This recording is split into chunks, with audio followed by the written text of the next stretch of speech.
Alhamdulillah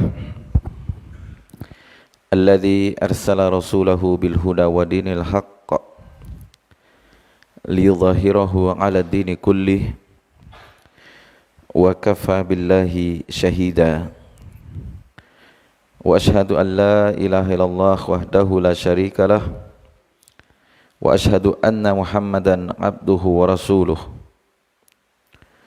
Ya ayyuhalladzina amanu taqullaha haqqa tuqatih wa la tamutunna illa wa antum muslimun. Amma ba'd, fa inna asdaqal hadisi kitabullah wa khairal hadi hadi Muhammadin sallallahu alaihi wa ala alihi wasallam wa syarrul umuri muhdatsatuha fa inna kulla muhdatsatin bid'ah wa kullu bid'atin dhalalah wa kullu dhalalatin finnar. Insyaallah taala di subuh hari ini tema dari kajian kita adalah kecintaan kepada Nabi sallallahu alaihi wasallam. Jadi kecintaan kepada Nabi sallallahu alaihi wasallam itu bagaimana bentuknya dan apa buktinya? Maka ini yang akan kita bahas di subuh hari ini, karena ini adalah perkara yang merupakan wajib atas setiap muslim dan muslimat, itu mencintai Nabi sallallahu alaihi wasallam. Itu melebihi seluruh makhluk, melebihi terhadap dirinya sendiri, melebihi kecintaannya kepada orang tua, kepada anak, bahkan kepada seluruh manusia. Dan kewajiban dia mencintai Nabi sallallahu alaihi wasallam melebihi dari dirinya sendiri. Karena itu mencintai Nabi sallallahu alaihi wasallam itu haruslah ada pada setiap muslim dan muslimat. Dan bersamaan dengan itu ada bukti yang nampak dari dirinya menunjukkan memang dia betul-betul cinta kepada Nabi sallallahu alaihi wasallam. Karena itu seorang penyair mengatakan, idza stabakat dumu'un fi khududin tabayyana man baka mimman tabaki. Kullu yad'i waslan bi Laila wa Laila la tukirru lahum bidaka. Apabila air mata itu mengalir di pipi, maka jelaslah siapa yang betul-betul menangis dan siapa yang hanya sekedar berpura-pura.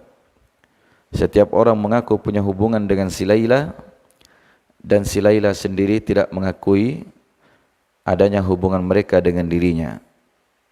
Nah, ini jangan sampai kita terhadap Nabi sallallahu alaihi wasallam demikian pula mengaku cinta kepada Nabi, ternyata kita tidak diakui.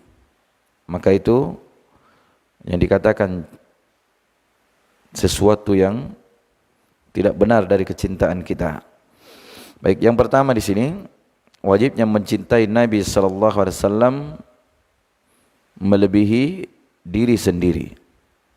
Artinya kita mencintai Nabi sallallahu alaihi wasallam harus lebih dari cinta kita terhadap diri kita sendiri. Telah datang sebuah hadis yang diriwayatkan oleh Al-Imam Al-Bukhari dari sahabat Abdullah bin Hisham. Beliau berkata, kunna ma'an nabiyyi sallallahu alaihi wasallam wa huwa akhidun biyadi Umar bin Khattab. Faqala lahu Umar, ya Rasulullah, la anta ahabbu ilayya min kulli syai' illa min nafsi. Kata Abdullah bin Hisham, kami bersama Nabi sallallahu alaihi wasallam dan Nabi sallallahu alaihi wasallam mengambil tangan Umar ibn Khattab. Jadi beliau ambil tangan Umar, artinya beliau pegang. Maka ketika Nabi SAW memegang tangan Umar ini, faqala lahu Umar, maka Umar pun berkata kepada beliau, ya Rasulullah, wahai Rasulullah, engkau betul-betul lebih saya cintai dari segala sesuatu, illa min nafsi, kecuali kepada diriku sendiri. Artinya apa di sini? Beliau mencintai Nabi SAW melebihi segala sesuatu, kecuali terhadap diri beliau sendiri. Artinya apa ini? Umar masih melebihkan cintanya terhadap dirinya sendiri daripada Nabi SAW. Maka apa yang terjadi?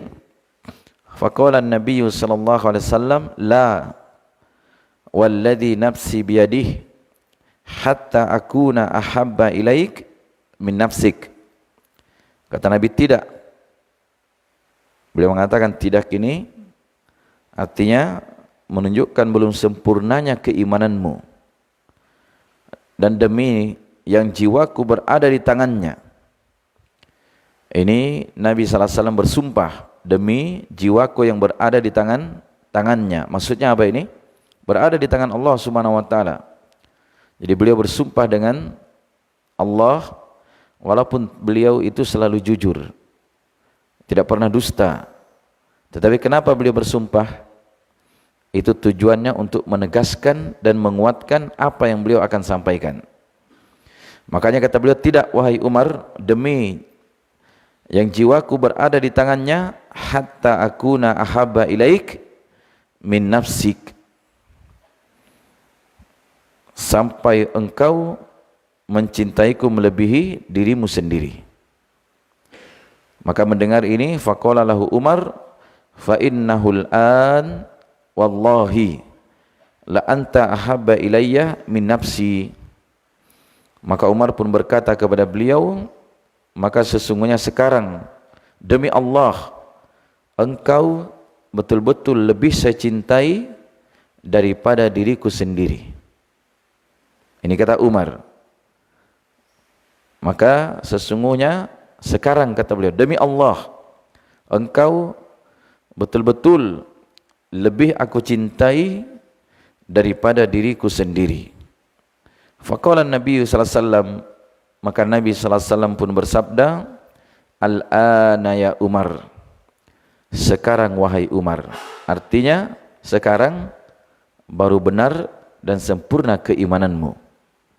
Artinya kalau mencintai Nabi sallallahu alaihi wasallam melebihi dari segalanya, bahkan dari diri sendiri, ini menunjukkan apa?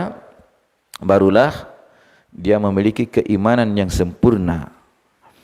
Kemudian yang kedua di sini, mencintai Nabi sallallahu alaihi wasallam itu harus lebih dari mencintai orang tua dan mencintai anak. Ya biasanya kan orang tua itu kenapa dia lebih apa kita cintai? Karena dia yang menyebabkan kita ada di muka bumi ini. Kemudian juga anak. Anak itu adalah dari keturunan kita yang kita cintai. Tetapi mencintai Nabi sallallahu alaihi wasallam itu wajib, melebihi kecintaan kepada orang tua dan kepada anak-anak dari keturunan kita. Makanya datang dalam hadis yang diriwayatkan oleh Imam Al-Bukhari dari Abu Hurairah radhiyallahu taala anhu. Beliau berkata, Rasulullah sallallahu alaihi wasallam bersabda, "Fa walladzi nafsi biyadihi," maka demi jiwaku yang berada di dalam genggamannya. Ini juga beliau bersumpah. Walaupun Nabi itu tidak diminta bersumpah. Itu menunjukkan apa? Sumpah itu tujuannya untuk menguatkan apa yang akan disampaikan. Maka kata beliau, demi yang jiwaku berada di tangannya, la yu'minu ahadukum, tidaklah salah seorang dari kalian itu dikatakan beriman. Ya maksudnya di sini dengan keimanan yang sempurna. Hatta akuna ahabba ilaihi min walidihi wa waladihi. Sampai aku, kata beliau, lebih dia cintai dari orang tuanya dan dari anaknya. Lebih dia cintai dari orang tuanya dan dari anaknya. Lebih dia cintai daripada bapaknya, masuk padanya daripada ibunya, dan dari anaknya dia. Jadi hadis ini mencakup, kalau kita mencintai Nabi itu harus lebih daripada mencintai kedua orang tua dan terhadap anak-anak. Ini bagaimana tingginya kecintaan kepada Nabi sallallahu alaihi wasallam. Kemudian yang ketiga, datang juga dalam hadis yang diriwayatkan oleh Imam Muslim dari sahabat Anas bin Malik. Dari sahabat apa? Anas bin Malik. Bahwasanya mencintai Nabi sallallahu alaihi wasallam harus melebihi kecintaan terhadap keluarga, terhadap harta, bahkan terhadap seluruh manusia, siapapun dia. Anas bin Malik mengatakan, Rasulullah sallallahu alaihi wasallam bersabda, la yu'minu abdun hatta akuna ahabba ilaihi min ahlihi wa malihi wan nasi ajma'in. Tidak sempurna keimanan seorang hamba sampai dia mencintai saya, kata Nabi, itu melebihi kecintaannya terhadap keluarganya dan hartanya dan seluruh manusia. Jadi perhatikan ya, tidak sempurna keimanan seorang hamba sampai saya, kata Nabi, lebih dia cintai daripada keluarganya. Ahlun itu mencakup apa? Orang yang dibuat tanggung jawab dia, istrinya, anaknya, dan yang lainnya. Kemudian yang kedua, wa malihi, harus lebih dia cintai daripada hartanya. Dan yang ketiga, wan nasi ajma'in, dan manusia seluruhnya. Siapapun dia, dimanapun dia, apapun kedudukannya, tapi Nabi itu harus lebih dia cintai daripada semuanya ini. Ini kenapa disebut ini? Karena kadang jiwa manusia itu dia lebih mendahulukan cintanya pada keluarganya, pada hartanya, bahkan pada manusia yang dia agungkan. Ini terbukti ya, ketika ada perintah dari Nabi sallallahu alaihi wasallam, kadang apa? Kadang dia lebih mendahulukan keinginan keluarganya daripada Nabi sallallahu alaihi wasallam. Demikian pula harta, karena kecintaan kepada harta ini, kadang dia rela mengorbankan kecintaan kepada Nabi sallallahu alaihi wasallam. Dan demikian pula ada manusia yang dia agungkan, yang memenuhi kebutuhannya, yang punya kedudukan, punya kehormatan, kadang lebih dia cintai ini daripada Nabi sallallahu alaihi wasallam. Ini banyak ya contoh-contoh yang seperti ini. Nah, itu sebagian manusia ketika dia terikat dengan hartanya, walaupun harta itu dia raih dari hasil yang haram, maka kadang dia pertahankan, rela dia mengorbankan kecintaan kepada Nabi sallallahu alaihi wasallam. Dia rela dia untuk apa? Menerjang larangan yang disampaikan oleh Nabi sallallahu alaihi wasallam. Lihat, sebagian manusia mengaku cinta kepada Nabi, tetapi mereka tidak rela meninggalkan perbuatan riba. Kan begitu? Ketika disampaikan masalah riba, oh besok tidak diundang lagi kita khutbah di tempat dia. Ini padahal kita bacakan hadis dari Nabi ini. Ketika kita sampaikan datang dari Nabi sesuatu tentang haramnya, misalnya harta ini dan harta itu, sudah besok kita tidak diundang lagi ngisi ceramah. Kadang terjadi di sebagian tempat. Demikian pula Ketika dia mencintai seseorang, rela dia meninggalkan aturan dari Allah SWT dan Rasulnya, dan lain sebagainya, dan lain sebagainya. Karena itu kecintaan kepada keluarga, kepada harta, dan kepada manusia seluruhnya, itu mencintai Nabi harus lebih dari semuanya ini. Kemudian Allah Subhanahu wa taala memberikan ancaman ketika seorang itu melebihkan cintanya kepada sesuatu daripada cinta dia kepada Nabi sallallahu alaihi wasallam. Makanya Allah mengancam akan memberikan siksaan yang berat kepada siapa saja yang mencintai seseorang, baik itu orang tuanya, anaknya, saudaranya, istrinya, keluarganya, harta benda, tempat tinggal, itu melebihi kecintaan dia kepada Allah dan Rasulnya, serta melebihi kecintaan dia daripada berjihad di jalan Allah, maka Allah memberikan ancaman yang sangat keras. Disebut dalam surat At-Taubah ayat ke-24. Allah SWT berfirman, "Qul in kana aba'ukum wa abna'ukum wa ikhwanukum wa azwajukum wa ashiratukum wa amwalun iqtaraftumuha wa tijaratun tahshawna kasadaha wa masakinu tardawnaha ahabba ilaikum minallahi wa rasulih wa jihadin fi sabilih fatarabbasu hatta ya'tiyallahu bi amrih wallahu la yahdil qaumal fasikin." Perhatikan ayat ini dengan baik. Katakannya Muhammad, jika aba'ukum, itu artinya orang tua itu atau bapak-bapak kalian. Maksudnya kalau dikatakan bapak-bapak, masuk juga padanya ibu-ibu. Artinya orang tua kita. Jika bapak-bapak kalian dan anak-anak kalian, disebut orang tua ini karena dia kemana? Ke atas, ya kan?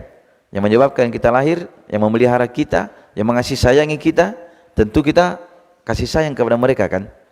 Kita cintai mereka. Kemudian yang kedua disebut yang ke bawah, wa abna'ukum, dan anak-anak kalian yang kita lahirkan, yang kita sayangi, yang kita cintai. Ini keterikatannya kuat, kecintaan itu. Di atas ke siapa? Orang tua. Ke bawah siapa? Anak-anak. Kemudian disebut wa ikhwanukum, dan saudara-saudara kalian. Saudara seibu dan sebapak, atau seibu saja atau sebapak saja. Yang namanya saudara itu kan kuat juga apa? Ikatan kecintaannya. Wa azwajukum, dan istri-istri kalian. Istri ini juga kuat pengaruhnya. Kadang seseorang itu ketika dia belum menikah, santai saja, masih bagus dia. Tetapi ketika dia setelah dia menikah, ini kadang bermasalah. Istri itu kuat pengaruhnya kepada laki-laki. Kalau istri itu baik, itu pengaruhnya baik pada suami. Kalau pengaruhnya rusak, ini juga akan memberikan pengaruh yang rusak kepada suami. Makanya tidak heran kadang kita masih berteman di masa sama-sama bujang, baik sekali dia. Tapi ketika dia menikah, kadang merubah diri orang tersebut. Nah, ini bahaya ya, kan itu datang dalam ayat-ayat yang lain, diperintahkan kita untuk berhati-hati terhadap istri dan anak. Terhadap siapa? Istri dan anak. Bahkan Allah sebutkan sebagian dari istri-istri kalian dan anak-anak kalian itu adalah musuh bagi kalian. Fahdharuhum, kata Allah. Maka berhati-hatilah kalian dari fitnah apa? Fitnah istri dan fitnah anak. Karena itu Nabi sallallahu alaihi wasallam pernah berdoa, berlindung kepada Allah. Allahumma inni a'udzubika min zaujin tusayyibuni qablal masyib Ya Allah, saya berlindung kepadamu dari istri yang membuat saya beruban sebelum masanya. Gimana kira-kira itu? Harusnya kita belum masanya beruban yang rambut, tapi karena ini istri ini cerewetnya betul-betul cerewet, ya, sekeknya betul-betul sekek. Sebagian istri itu kalau kita punya gaji, punya penghasilan, harus masuk sama bendahara. Nggak bisa keluar itu. Kadang membeli bensin saja untuk kendaraannya pergi kerja, bertengkar dulu dengan istri baru dikasih. Terjadi tidak ini? Nah, ini kadang terjadi. Ini bendahara ini, kata orang Perdana Menteri. Nah, itu sebagian istri ya, maka disebut sebagian dari istri-istri kalian menjadi musuh bagi kalian. Makanya Nabi berlindung kepada Allah Subhanahu wa taala apa? Dari istri yang membuat saya beruban sebelum masanya. Kemudian Nabi juga berlindung dari anak. Wa min waladin yakunu alayya rabban, dan dari anak yang menjadi tuan bagiku. Justru anak itu menjadi tuan bagi orang tuanya, dan orang tuanya menjadi budak anaknya. Ini Nabi sallallahu alaihi wasallam berlindung kepada Allah dalam doa beliau. Ini sering beliau baca doa tersebut. Jelas ya? Makanya disebutkan di dalam ayat ini, jika bapak-bapak kalian, anak-anak kalian, saudara-saudara kalian, dan istri-istri kalian, wa ashiratukum, dan keluarga-keluarga dekat kalian, lalu sebut apa lagi selanjutnya? Ini kan dari lingkup kita ini. Setelah itu disebut lagi berikutnya apa? Wa amwalun, dan harta-harta, iqtaraftumuha, harta-harta yang apa? Harta-harta kekayaan yang kamu usahakan. Wa tijaratun takhshawna kasadaha. Nah, ini perhatikan, dan perdagangan yang kalian khawatirkan kerugiannya.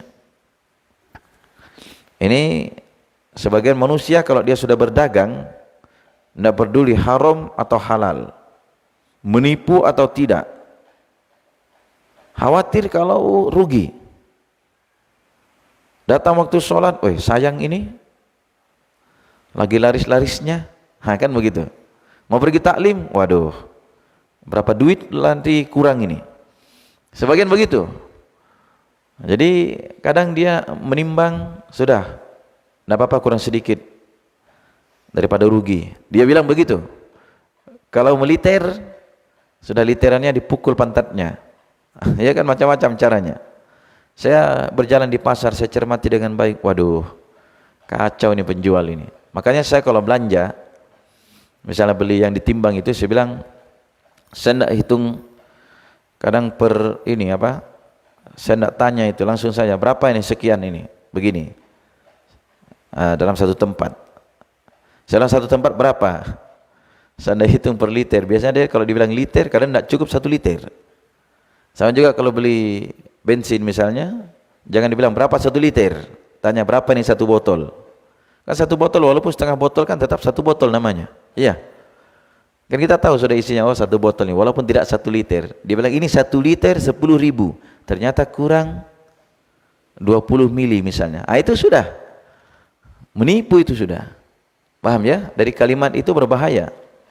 Makanya kata Allah SWT ini, dari perdagangan yang kalian khawatiri kerugiannya.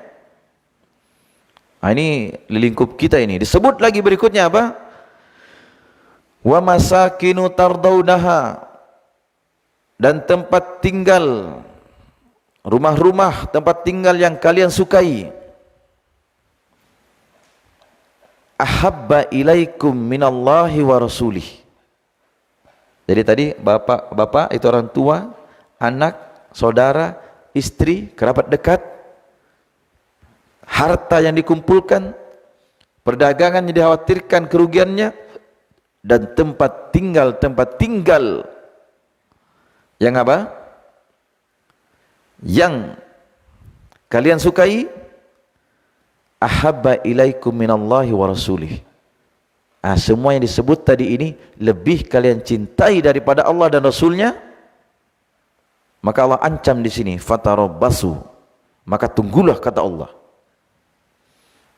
Kalimat maka tunggulah ini ancaman sangat berat.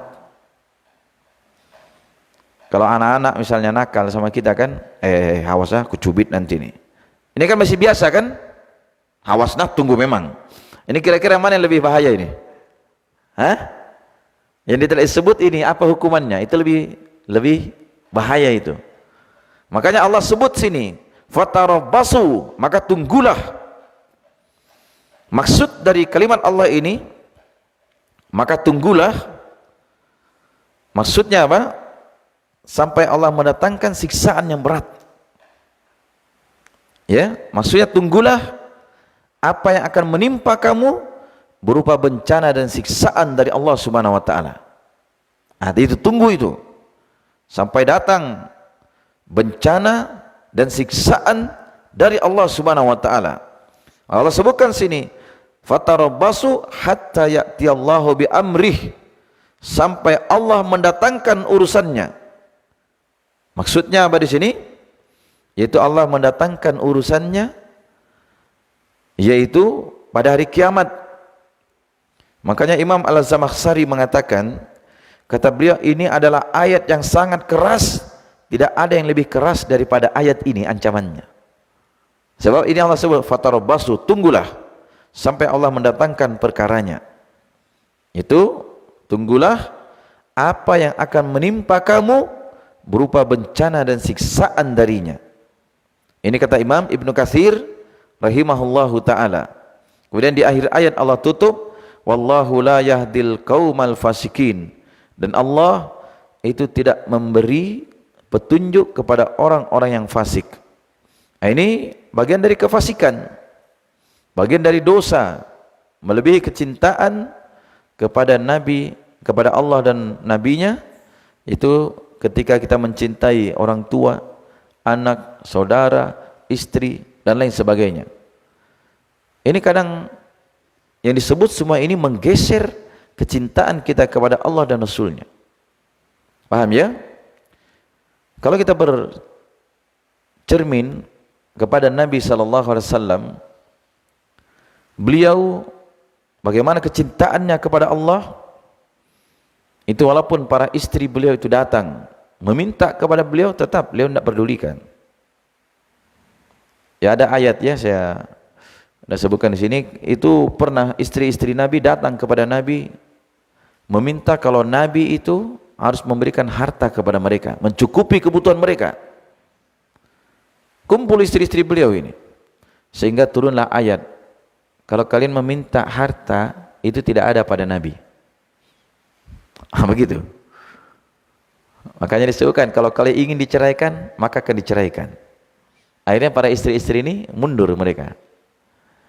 Demikian pula ketika Nabi SAW bersama istrinya ketika mendengar adzan langsung beliau tinggalkan. Hadisnya sahih ya dalam Al-Adab Al-Mufrad. Pernah kami belajar waktu itu, berlalu hadis ini. Nabi membantu kerja istrinya. Sementara dia membantu pekerjaan istrinya di rumah, pas ketika datang adzan langsung beliau lepaskan pekerjaannya, beliau tinggalkan. Segera menuju kepada Allah Subhanahu wa taala. Nah begitu. Nanti kalau istri, awas kau pergi sholat, awas. Sudah tidak jadi. Tidak jadi. Awas memang nah, kalau sedikit bawa uang, awas. Jadi suaminya pusing, bagaimana caranya ini. Biarpun korupsi, menipu, yang penting istri senang. Nah itu, mau pergi ke rumah temannya, hawas-hawas. Kan begitu. Banyak sekali, hawas kau mau belajar, hawas. Nah, ini yang lebih parah lagi. Jangan memang kau taklim. Kalau kau taklim itu poligami kau nanti. Nah ini masalah juga ini. Sebagian tempat ada, ketika ustadznya poligami, akhwat itu sepi, tidak mau lagi belajar. Suaminya juga diancam, hawas memang kau pergi sama dia itu, belajar. Padahal orang pergi taklim, apa urusannya? Ya kan? Ini terjadi, kadang terjadi. Cuman tidak banyak juga di sini. Kayaknya ada juga. Ya mungkin ya. Ya, kayaknya. Ini bahaya ya. Makanya kata Imam Al-Qurtubi bahwa ayat ini merupakan dalil atas kewajiban mencintai Allah dan Rasulnya. Tidak ada perbedaan pendapat di dalam hal ini, dan harus didahulukan daripada segala bentuk kecintaan kepada siapapun juga. Jelas ya? Karena itu apabila kita Nabi SAW di atas seluruh manusia, bahkan dari seluruh kerjaan kita, harta kita, maka kita akan mendapatkan buah yang manis pada diri kita di dunia, dan terlebih lagi nanti ketika kita berada di negeri akhirat. Jadi ada buahnya dari kecintaan tersebut. Kita akan mendapat kemuliaan di dunia dan di akhirat. Ini ada sebuah kisah ya. Para ulama terdahulu menyebutkan, saya ingat Imam Al-Hasan Al-Basri. Suatu hari beliau datang berhaji ke Mekah. Beliau berkeinginan mencari kain atau pakaian begitu, maka beliau carilah toko para penjual. Maka datanglah beliau kepada salah seorang penjual. Ternyata baru beliau datang di situ mencari kain tadi, penjual ini banyak sekali bicaranya, bahkan bersumpah dengan sumpah-sumpah untuk melariskan dagangannya. Padahal ini hukumnya apa? Dilarang bersumpah untuk melariskan dagangan, diancam dengan ancaman keras. Maka akhirnya beliau pun tidak jadi beli kain di tempat tersebut. Berlalu waktu, ya kurang lebih 2 tahun berikutnya, beliau datang lagi ke Mekah. Setelah itu beliau berjumpa lagi dengan penjual yang pernah beliau temui dulu. Maka tapi di waktu yang kedua ini, penjual ini bagus cara menjualnya dia, ramah, jujur, ya, santai cara menjualnya dia. Maka beliau bertanya kepada penjual tadi, bukankah kamu dulu ini yang pernah menjual begini dan begini, yang bersumpah-sumpah untuk melariskan dagangan? Nah sekarang kenapa kamu bisa berubah? Ditanya oleh beliau. Maka penjual ini mengaku begini, dulu, nah perhatikan ya kalimat dulu ini, dulu saya punya istri. Jadi istri ini kalau saya pulang katanya membawa hasil yang sedikit, apalagi hasil itu tidak ada, oh, dia terus mencela saya. Walaupun banyak saya bawa hasil, terus dia merasa kurang. Ini yang membuat dia pusing tadi. Dia bawa hasil di rumah, sedikit dicela. Dapat banyak pun tetap merasa kurang.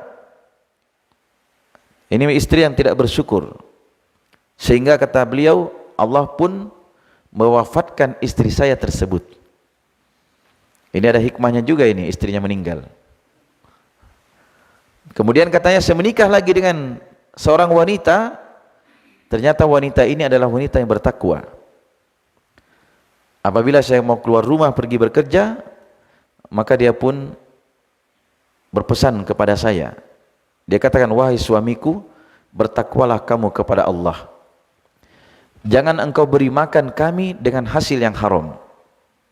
Kira-kira suami ini enak tidak mendengar kalimat ini? Hah? Enak ya? Ingat, wahai suamiku, bertakwalah kamu kepada Allah, jangan beri makan kami dengan sesuatu yang haram.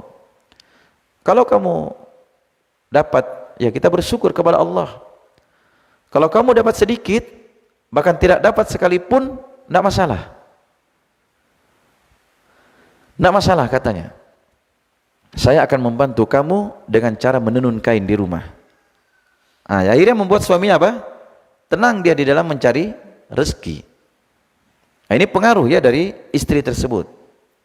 Sangat berat pengaruhnya. Karena itu ketika Nabi Ismail bersama Nabi Ibrahim alaihissalam kan diperintah untuk membangun apa? Ka'bah. Setelah beliau tinggal istrinya dan anaknya di lembah, beliau pun pergi jauh lagi berdakwah. Ketika beliau kembali, ternyata Ismail sudah menikah.